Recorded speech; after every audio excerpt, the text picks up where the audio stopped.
آپ لوگوں نے کورٹ میں فروٹفل پٹیشن بھی ڈسکشن تو ہو. دائر کی ہوئی ہے شفیع جان صاحب کہ بانی پی ٹی آئی سے ملاقات نہیں بالکل کرنا. ایک نہیں، میں آپ کو ایک اور انٹرسٹنگ بات یہاں بتاتا چلوں کہ ہم نے ایک پٹیشن جمع نہیں کی، ہم نے 20 پٹیشنز کنٹیمپٹ آف کورٹ کی جمع کرائی خان صاحب سے ملاقات کے حوالے سے. مختلف ہمارے جو لیڈرز ہیں ان نے، سہیل آفریدی صاحب نے، لیکن کسی بھی کنٹیمپٹ آف کورٹ کے جو ہماری پٹیشن ہے اس پہ کوئی فیصلہ کورٹ کرنے کو تیار نہیں ہے. کورٹ جو ہے وہ 27ویں ترمیم کے بعد یہ خالی بلڈنگز رہ گئی ہے. ہمیں یہاں سے انصاف کی کوئی امید نہیں ہے، لیکن ہم آئینی اور قانونی لوگ ہیں، ہم اپنے آئینی اور قانونی آپشن ضرور استعمال کریں گے.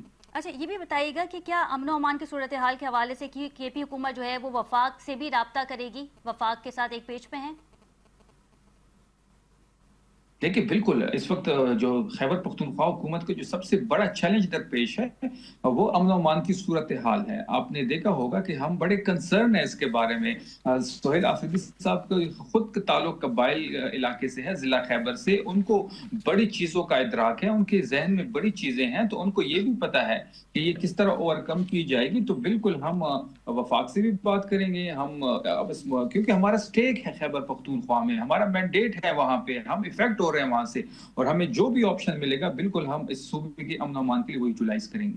اچھا وانا کالج میں اور اسلام آباد کی اگر ہم بات کریں، وہاں پہ دھماکے ہوئے اور تعلق جو ہے وہ افغانستان سے بتایا جا رہا ہے، رابطے بھی افغانستان سے ہو رہے تھے، اور کیونکہ خیبر پختونخوا جو ہے وہ خاصا متاثر ہوا ہے دہشت گردی سے، کیا سمجھتے ہیں آپ کہ مذاکرات واحد حل ہے یا پھر فل فلیش آپریشن کر دیا جائے ان کے خلاف؟ دیکھیں بالکل جو وانا میں جو ہوا وہ جو اسلام آباد میں ہوا اس کو خیبر پختونخوا کی حکومت نے مذمت بھی کی ہے. سہیل آفریدی صاحب نے بھی اپنی بڑی مذمت کی ہے اس چیز کی. دہشت گردی کو کسی طریقے سے سپورٹ نہیں کیا جا سکتا.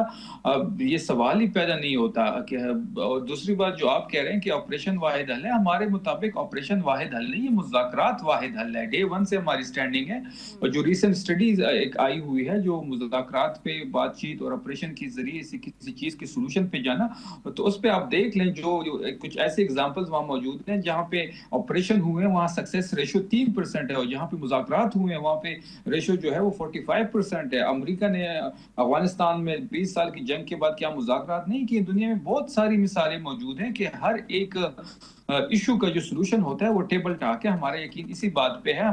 ہمارے پشتونوں میں ایک جرگہ سسٹم ہے، ہمارا یقین ہے اس پہ کہ ہم اس میں بڑے بڑے مسئلے حل کر دیتے ہیں.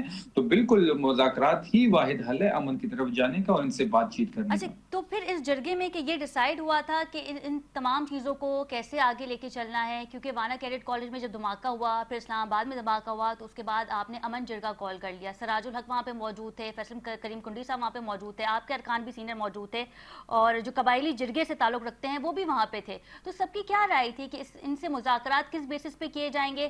وفاقی بیسس پہ کیے جائیں گے، یا پھر وہ لوگ جو جرگے میں شمار ہیں وہ خود ان سے مذاکرات کریں گے افغانستان سے؟ دیکھیں یہ جرگہ جو ہے یہ کل ختم نہیں ہوا، اس کا اب سیکنڈ فیز میں ہم جا رہے ہیں. جس طرح ٹھیک ہے. نیشنل ایکشن پلان بنایا گیا تھا، اس طرح جو سیکیورٹی کمیٹی، پارلیمانی سیکیورٹی کمیٹی ہے جو 37 رکنی کمیٹی ہے جس میں تمام پارٹیوں کی نمائندگی ہے جو ہاؤس میں موجود ہیں، تو وہ ایک پروویژنل ایکشن پلان کے ذریعے ٹیو سیٹ کر کے ایک پروویژنل ایکشن پلان لے کے آئیں گے جس میں تمام چیزیں بڑی واضح ہوں گی. اور ہم یہ چاہتے ہیں کہ جس طریقے سے مذاکرات کے ذریعے ہو یا کوئی اور طریقہ ہو بات چیت کا، کسی کو بھی اس میں استعمال کرنا ہو تو ہم استعمال کریں گے. اور یہ جو سیکنڈ فیز اس جرگے کا ہے یہ بھی بڑا امپورٹنٹ ہے. یہ بات یہاں پہ رکے گی نہیں، ہم اس میں جرگے کے ذریعے مزید کامیابیاں حاصل کریں گے. اور یہ جو کل کا ڈاکومنٹ آیا ہے 15 نکاتی، جی یہی بنیاد بنے گا اچھا، اس یہ صوبے میں امن ڈاکیومنٹ کا. وفاق سے شیئر کیا گیا ہے کے پی حکومت کی جانب سے؟ دیکھیں بالکل وفاق کی پارٹیاں وہاں پہ موجود تھی، جن کی جی حکومت ہے وہاں پہ. پیپلز پارٹی موجود تھی، نون لیگ موجود تھی، تمام پولیٹیکل پارٹیز موجود تھی. تو ڈیفینیٹلی انہوں نے اپنے لیڈر سے، اپنی لیڈرشپ سے صلاح مشورے کے بعد اس پہ سائن کیا، تو ان کے ساتھ شیئر کیا گیا ہے. اچھا محسن نقوی صاحب تو یہ کہتے ہیں کہ وہ بم برسائیں اور ہم مذاکرات کریں، یہ نہیں ہو سکتا. تو اس دیکھیں سٹیٹمنٹ کو محسن نقوی صاحب ایک غیر سیاسی بندے ہیں.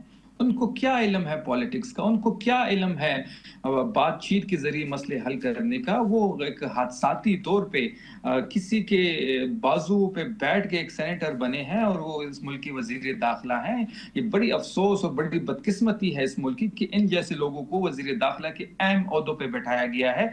ये कभी नस्ली बुनियाद पर स्टेटमेंट्स देते हैं, कभी पुख्तून कार्ड या पुख्तूनों के खिलाफ बात करते हैं, कभी ये इस मुल्क में नस्ली चीजों को हवा देते हैं। तो ये हमारी बदकिस्मती है और उनके ना कोई एक्सपीरियंस है, ना उनको कोई चीजों का इदराक है, ना इनको ये पता है कि जिरगा सिस्टम क्या होता है, ना इनको ये पता है कि बातचीत के जरिए कैसे मसले हल किए जाते हैं। उनको सिर्फ एक ही बात पता है कि वो किस तरह अपने बड़े ओहदों पे बैठ के चीजों को कैसे तबाह करें। अच्छा, फिर क्या वजह लगती है आपको कि तुर्की में मुज़ाकरात हुए, अफगानिस्तान और पाकिस्तान के दोहा में मुज़ाकरात हुए लेकिन नाकाम हो गए। पाकिस्तान का एक ही मुतालबा था कि टीटीपी के दहशतगर्द हमारे हवाले किए जाएं या आप खुद उन दहशतगर्दों को खत्म कर दें, अफगानिस्तान की सरजमीन पाकिस्तान के खिलाफ ना वो इस्तेमाल हो। जो मुज़ाकरात हुए हैं दोहा में, जो मुज़ाकरात इस्तांबुल में हुए हैं, वो नाकाम ही होने थे।